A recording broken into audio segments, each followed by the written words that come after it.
Mateo 13, versículo 36 al 43.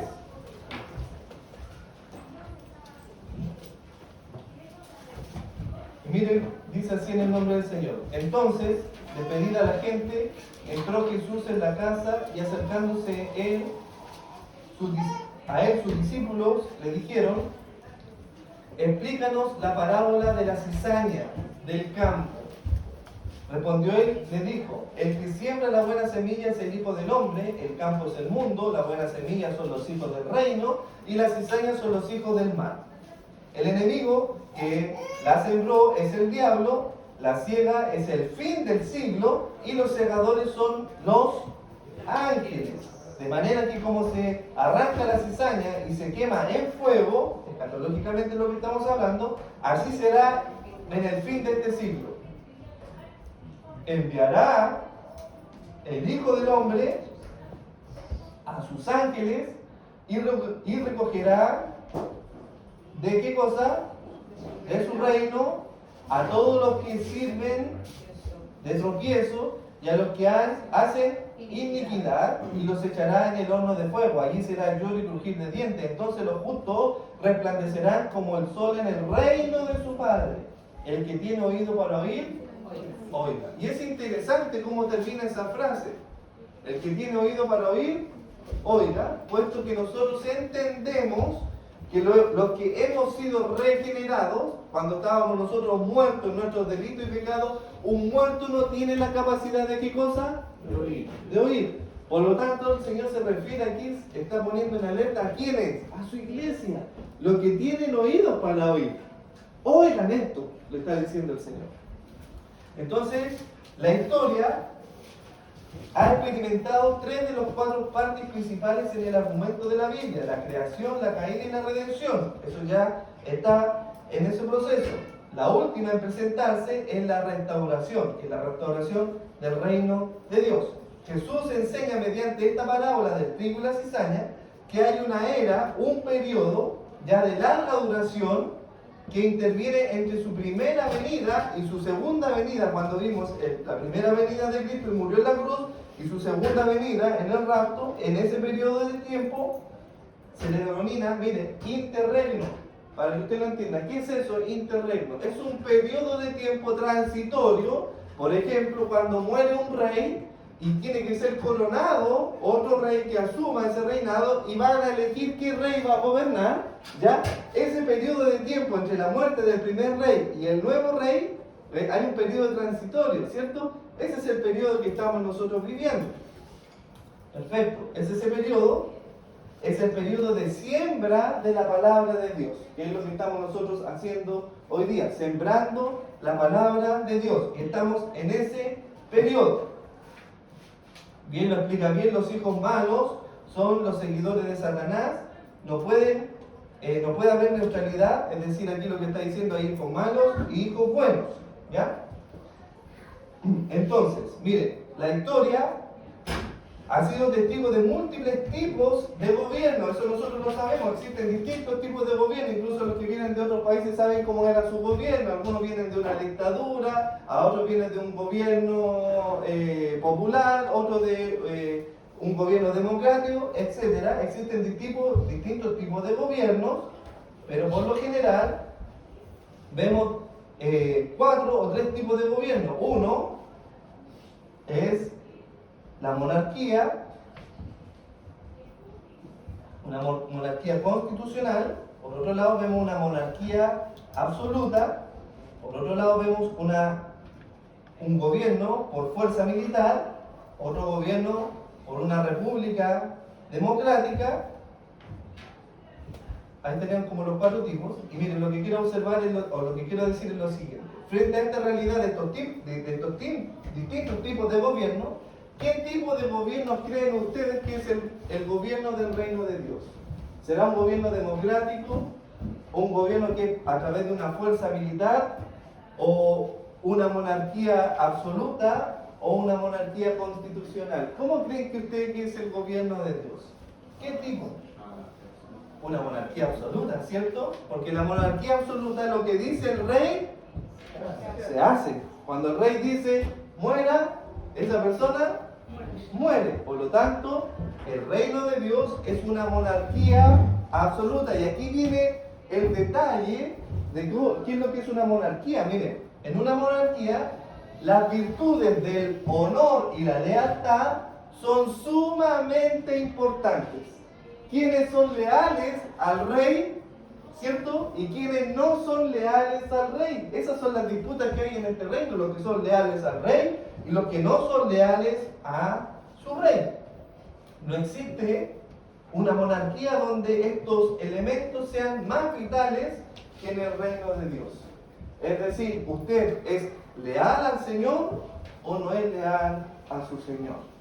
No obstante, el pecado y la condición caída del hombre se basa en rebelarse y negarse de dar ¿qué cosa? De dar honor a nuestro Dios. Miren, en Romanos 1:21 dice, pues habiendo conocido a Dios, ¿qué pasó?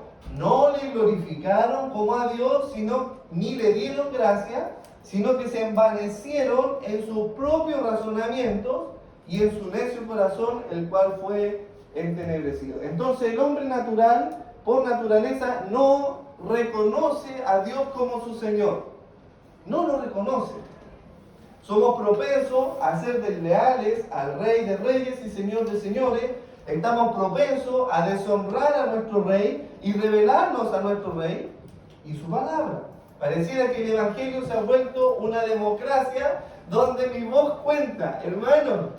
Parece eso. Parece como que el Evangelio del Señor o el reino de Dios, parece que mi voz cuenta. Ya la palabra de Dios no es suficiente y lo que yo digo o pienso parece que se va a superponer a la palabra de nuestro Señor.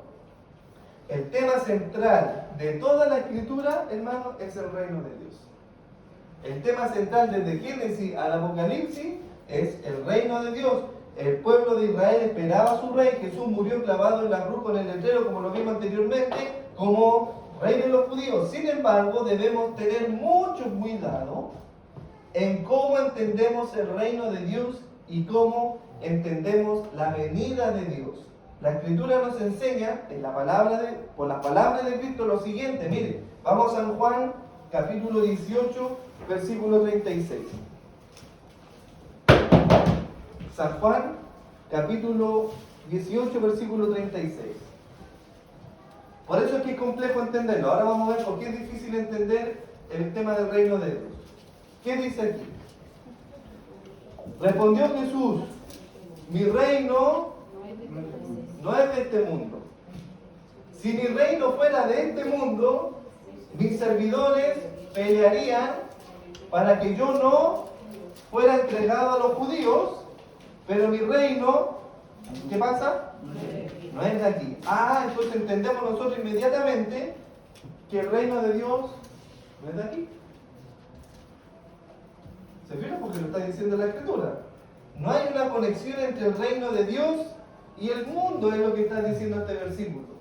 Que no existe una conexión entre el reino de Dios y el sistema del mundo.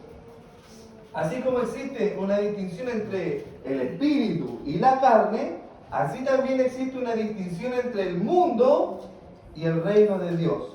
No obstante, la Escritura también nos señala que el reino de Dios está entre nosotros. Miren, Lucas 17:20. Vamos a Lucas 17:20.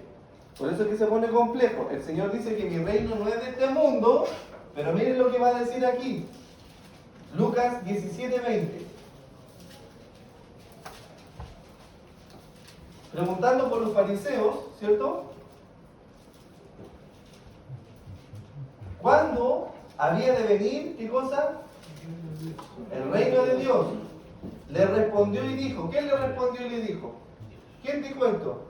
Le respondió y dijo el Señor Jesucristo, el reino de Dios no vendrá con advertencia. Ni dirán, helo aquí, aquí está el reino de Dios, helo allí.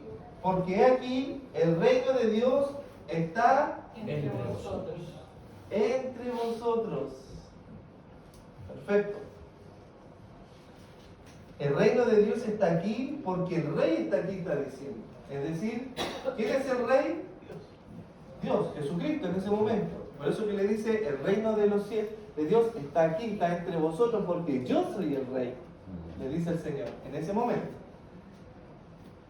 Él está aquí vivo en su iglesia en la persona de Dios Espíritu Santo. La iglesia está separada del mundo, por lo tanto.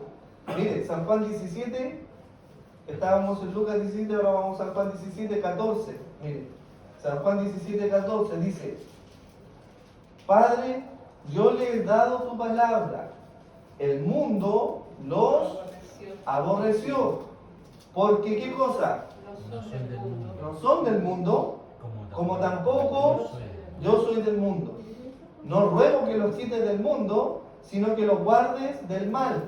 No son del mundo, como tampoco yo soy del mundo. Santifícalos en tu verdad. Tu palabra es la verdad. Por lo tanto, la iglesia, los hijos de Dios, no pertenecen a este mundo. Pero ¿cómo eso si estamos en este mundo? Sí, estamos en este mundo, pero no somos de este mundo. Pertenecemos a otro mundo, que es el mundo preparado para sus hijos. Todo esfuerzo, ahora hermano, por avanzar en el reino de Dios mediante una estrategia mundanal es intento por hacer la obra de Dios a la manera del diablo. ¿Qué es lo que está pasando aquí? ¿Qué quiero decir con esto?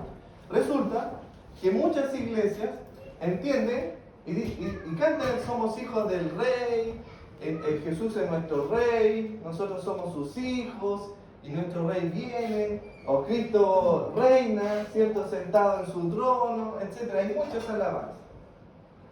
Y las iglesias tienen este eslogan: ya tenemos que avanzar en el reino, ¿cierto?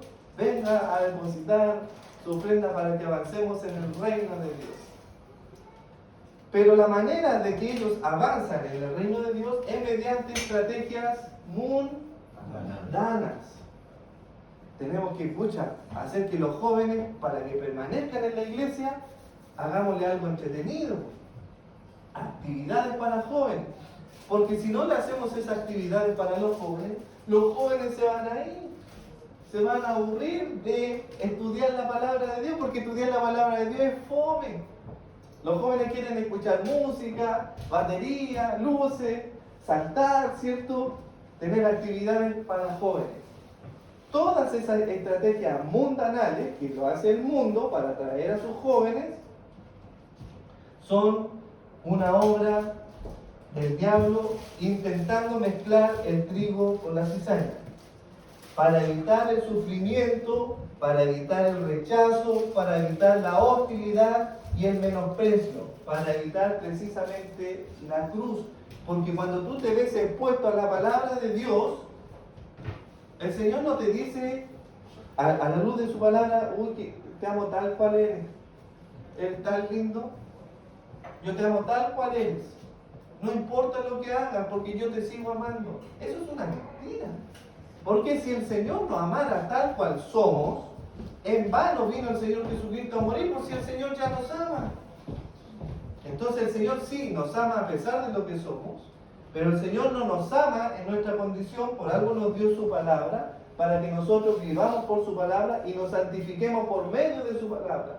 Lo único que genera santidad en el hombre y la mujer es la palabra de Dios. No hay otro medio para obtener santidad. Santifícalos en tu verdad, tu palabra es la verdad. Miren, vamos a ver la lucha entre estos dos reinos. Es la tentación del diablo a Jesús diciendo: Jesús, no es necesario que tomes el camino de la cruz. No es necesario que sufras la cruz. No es necesario morir. Solo debes adorarme y tendrás todos estos reinos. Esa tentación lo vimos en el domingo pasado.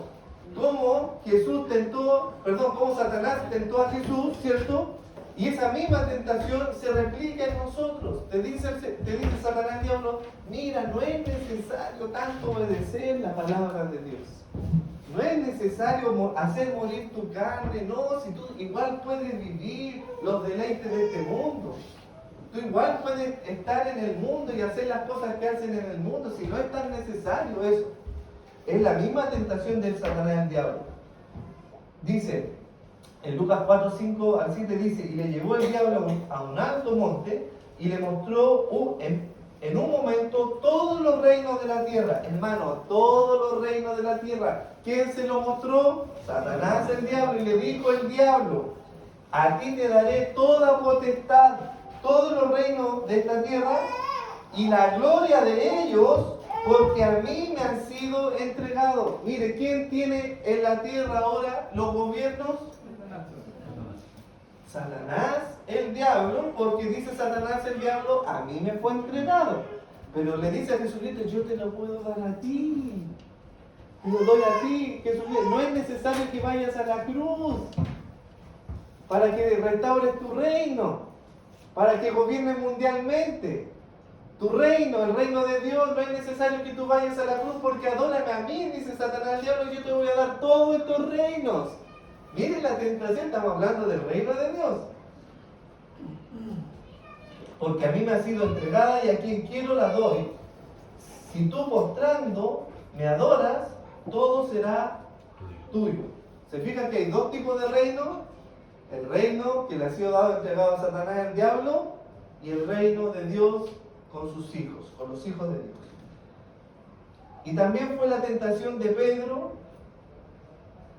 cuando le dijo a Jesús lo siguiente, miren, Satanás, el diablo, ocupa distintas estrategias para que no se cumplan los propósitos del Señor. Miren lo que pasa aquí en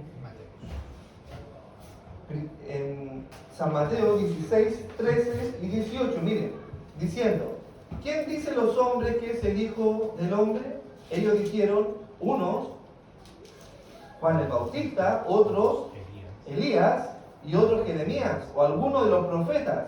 Él les dijo, Jesucristo, ¿y vosotros? ¿Quién decís que soy yo?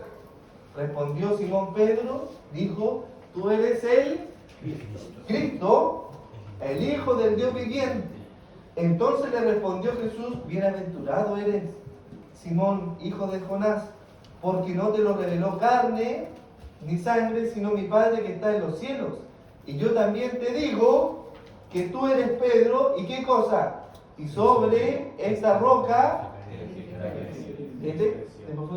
y las puertas del Hades no prevalecerán contra ella. Perfecto, vamos al versículo 21. Miren lo que pasa aquí. Desde entonces comenzó Jesús a declarar a sus discípulos que le era necesario ir a Jerusalén y padecer mucho de los ancianos, de los principales sacerdotes y de los escribas, y ser, ¿qué cosa? Muerto, crucificado. Y resucitar, ¿a qué cosa? Al tercer día. Esto le está diciendo el Señor Jesucristo a sus discípulos, hermano. Le dice, ¿saben qué es necesario que yo vaya a Jerusalén? Para que se cumpla la Escritura. Es necesario, yo voy a ir, los ancianos me van a encarcelar, los principales sacerdotes y el mismo pueblo de Israel, los judíos, me van a matar, me van a colgar en un madero de una cruz. Así yo voy a morir. El Señor Jesucristo se lo está diciendo a sus apóstoles, a sus discípulos, y mire quién aparece en escena aquí. Entonces Pedro que recién había sido inspirado por el Espíritu Santo de Dios, que el Espíritu Santo, que el Padre, le había revelado quién era Cristo. Ahora, ¿quién lo está manipulando? ¿Qué pasa aquí? Entonces, tomándolo aparte, ¿qué cosa? Pedro tomó aparte al Señor Jesucristo, la misma tentación de Satanás, cuando tomó aparte a Jesucristo, lo llevó al pináculo, ¿cierto? Entonces Pedro, tomándolo aparte, comenzó a reconvenirle, como a retar a Jesús, a decirle, ¿por qué vas a ir a Jerusalén? Empezó a reconvenirle diciendo, Señor, ten compasión de ti. Mire las palabras, hermano. En ninguna manera esto te acontezca. Las mismas palabras de Satanás, el diablo. Jesús, no es necesario que vayas al Calvario. Ten compasión de ti. Si tú te arrodillas y me adoras, yo te voy a dar todos estos reinos. Ten compasión de ti, Jesús. No es necesario que mueras en la cruz. Pero lo mismo.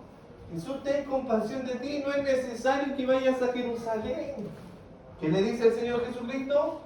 Pero él, volviéndose, dijo a Pedro, quítate delante de mí, Satanás, me eres tropiezo porque no pone la mira en las cosas de Dios, sino en la de los hombres.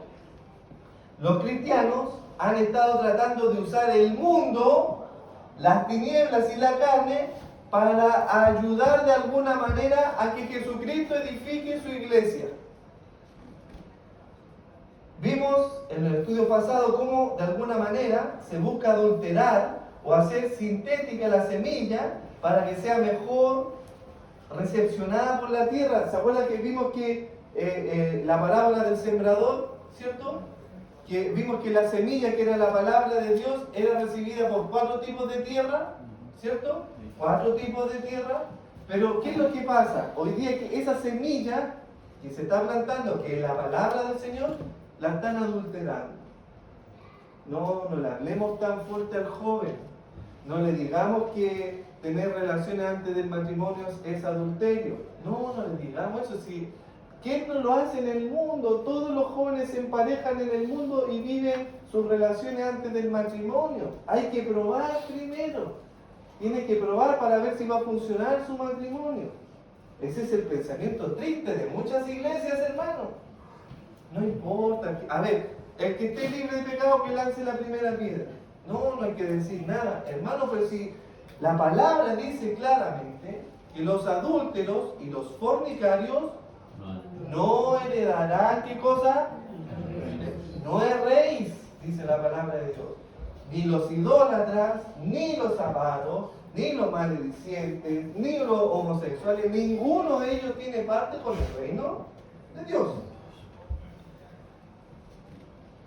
¿Quieres extender el reino de Dios por medio de la política? Así es lo que quieren hacer muchas iglesias. Hermano, necesitamos que de aquí salgan los parlamentarios para hacer leyes que ayuden a la iglesia. Hermano, esas son estrategias mundanales. ¿Cómo puede ser posible eso de creer que teniendo a un cristiano en el parlamento se va a mejorar la nación? Con una ley humana va a favorecer a la nación. No es posible, si lo único que cambia a la persona es la palabra de Dios. No hay ninguna ley humana que lo pueda hacer.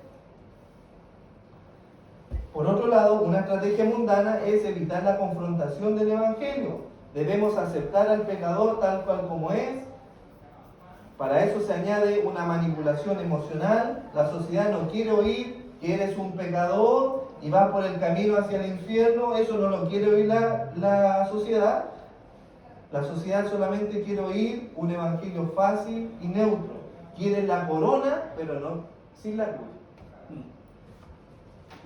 Quieren recibir la corona en el reino, pero no quieren pasar por la cruz. Y el Señor dice, el que quiere venir en pos de mí, primero, nieguese a sí mismo, tome su cruz. ¿Cuándo? ¿Un día solamente? Todos los días. Tome su cruz cada día y síganme. Hay una negación, hermano, de vivir conforme al mundo. Existe una negación de vivir conforme al mundo. Asociarse con el mundo es asociarse con el diablo. Asociarse con el mundo y el diablo no es una estrategia positiva. Se han olvidado que las Escrituras nos enseñan claramente qué cosa. Mire, Santiago 4:4, esto es súper fuerte. Santiago 4:4. Y con esto ya vamos a poner aquí casi al final. Santiago 4:4. Dice, oh almas adúlteras, ¿no sabéis que la mitad del mundo es enemistad contra Dios?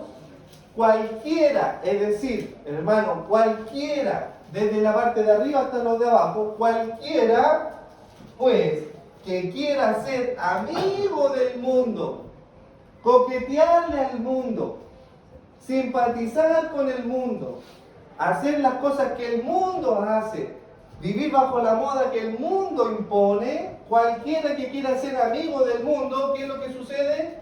Se constituye en ¿qué cosa? Enemigo de Dios. Enemigo de Dios. Y vimos que en la parábola el Señor le dice a los sembradores, yo sé quién hizo esto. Cuando los sembradores le preguntaron, pero Señor, sabemos que tú trajiste buena semilla de trigo. ¿Quién entonces plantó cizaña? Le preguntaron los sembradores. Y el Señor Jesucristo, yo sé quién hizo eso. El enemigo. ¿Quién es el enemigo?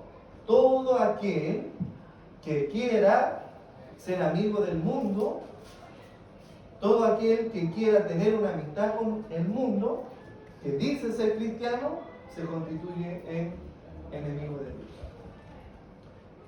¿Cómo nos relacionamos con el mundo? Esa es una pregunta. ¿Cómo se relaciona usted con el mundo? Cuando yo voy a la universidad, cuando yo voy al colegio, cuando yo voy a mi trabajo, ¿cómo me relaciono con el mundo? ¿Hay una diferencia entre la manera que yo pienso y la manera que piensa el mundo? ¿Hay una manera diferente en cómo yo hablo y cómo habla el mundo? ¿Existe una diferencia entre el mundo y usted? Hermano, mire, si el mundo tomara sus redes sociales y examináramos a uno de ustedes, encontrarían suficiente evidencia que dijeran usted es un verdadero cristiano. No, aquí yo veo, por ejemplo, este hermano, veamos a este hermano. No, mira, hace todo lo que hace el mundo. No hay nada de la iglesia que evidencie que él es cristiano. Hay suficiente evidencia en su vida que diga al mundo, sí, tú eres un cristiano. Yo sé que tú eres un cristiano. Tú vives como cristiano. Tú hablas como cristiano. Tú andas como cristiano. Tú piensas como un cristiano. Hay suficiente evidencia en su vida que podamos nosotros o el mundo decir, sí, ella es cristiana. El reino de las tinieblas odia todo lo que ama a Dios y todo lo que Dios ama. Mire, esto es hermoso.